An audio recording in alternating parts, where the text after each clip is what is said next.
Alright, what's up, y'all? So today we're going to be talking about Matt Reeves' The Batman, or more specifically, where I want him to be by the end of the Batman trilogy. So before I talk about where I want him to be, let's have a quick recap of where he was in the first film.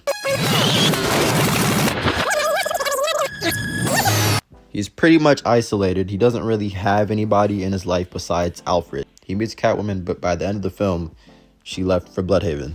He's addicted to being Batman. He doesn't have much personality outside of that. He creates his own weapons, and we see this with his grapple, his glider, and even that serum he took that was basically adrenaline. He's on year 2 of being Batman, and by the end of the film, he learns to be a symbol of hope instead of a symbol of vengeance. Now, where do I want him to be by the end of the trilogy?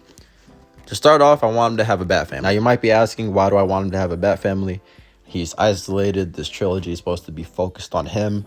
You could still have a Batman-focused trilogy while adding other characters in. We're seeing this with Catwoman being in the first movie. You still included other characters like Alfred, and you had villains like Penguin, the Riddler, Falcone. You could still have these people in here while keeping it a Batman-focused film. And the reason I want him to have a Bat family, well, at least Batgirl and Robin, is because they bring out a lighter side to Batman. Especially Dick Grayson's Robin, the first Robin. You can open up more to them.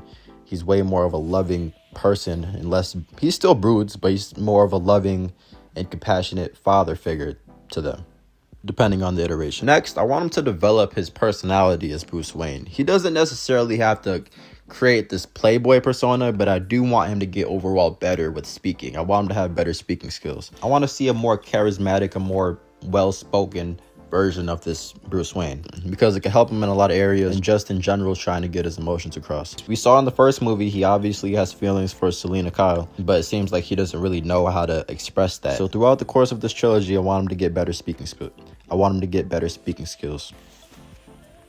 Now, number 3, and I know people are going to say it's grounded. I don't care. I want him to develop more fantastical weapons. Because Matt Reeves, he said he wants to take the fantastical and find the grounded versions of it.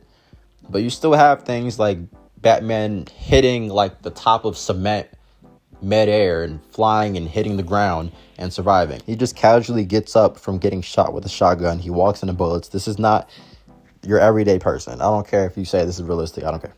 Listen, I want to see a bat mech. I want to see some explosive batarangs. I want a bat jet. You get what I'm saying. This is not like Aliens. This is just better tech.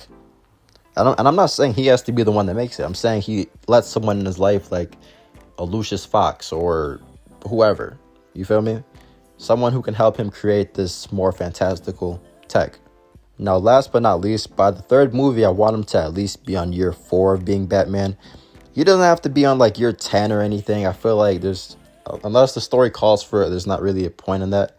You can keep him kind of on his early years. I want to see him gradually like accepting people in his life. You can introduce Dick Grayson in the second movie if you want to, and then in the third movie you have Batgirl, and then you have Dick Grayson's Robin, Barbara Gordon's Batgirl, and Catwoman and Alfred, and that's his circle of people that you trust. So you see him from the first movie develop from only having Alfred to having a full-on Bat family, and even some friends. You could throw in someone like I want to say Harvey Dent, but I feel like I kind of, in my take, for Matt Reeves' The Batman, I kind of want to stray away from making too many things like Christopher Nolan's iteration.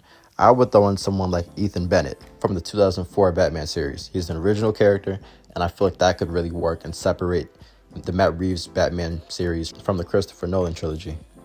And that is about it for the video. I hope you guys all enjoyed, and I will catch you guys in the next one. Peace.